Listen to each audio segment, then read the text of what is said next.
Naam, hii ni Kisaifi cha Mgodi Media na hapa nipo na kocha Wazi Juma ambapo mchezo wake wa leo ameweza kushinda goli 2 dhidi ya Fountain Gate.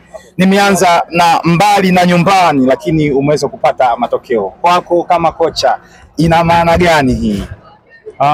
Kwangu kama coach ina maana nzuri kwa sababu sasa mchezo wetu wa pili, mchezo wa kwanza tumepoteza alama zidi ya Mashujaa. Kwa hiyo leo tumeweza kupata matokeo zidi ya Fountain Gate na mchezo ambao kijulikana tuko nyumbani. Haukuwa rahisi, haukuwa rahisi, mchezo mgumu, lakini nafurahi kwamba tumeweza kupata alama na bila kuruhusu goli. Leo ulivyocheza hapa CCM Jamhuri ulijihisi kama upo Manungu? Yes, kwanza tushukuru support kwa wana Dodoma. Pia tushukuru kwa welcome yao ambao wametupatia. Kwa kweli tumefurahi sana.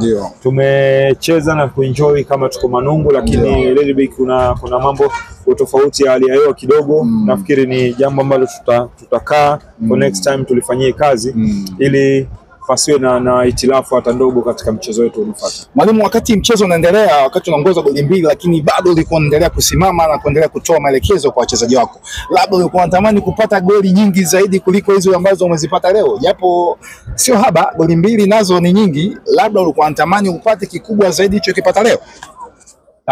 Mchezo wa mpira ni mchezo wa makosa. Unajua sometimes wachezaji wakisha kupata goals 2 wanakuwa wana relax, sio? Yes, ni bora ukatatua wale makosa, ukashauti pale ambao wanafanya kosa, na maana umakini unakuwepo. Kwa hiyo sikufanya vile kwa jambo baya, lakini nimefanya kwa ajili ya kutengeneza timu yangu, tusiruhusu sisi kufungwa, vile tutumie nafasi ambazo tunazipata. Kama unaona tumeweza kutengeneza nafasi nyingi, lakini tumeweza kutumia hizo 2. Kijana wako Andrews Nchimba leo amekuwa man of the match, yani mchezaji bora.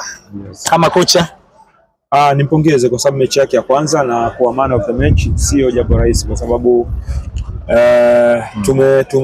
tumempointi yeye, tumejua kwamba atakuja kufanya kitu katika timu yetu. Mechi ya kwanza pia ameweza kuandika namba yake ya goli, tunampongeza sana na tumefurahi. Shukrani sana coach. Asante. Pamoja sana. Poa.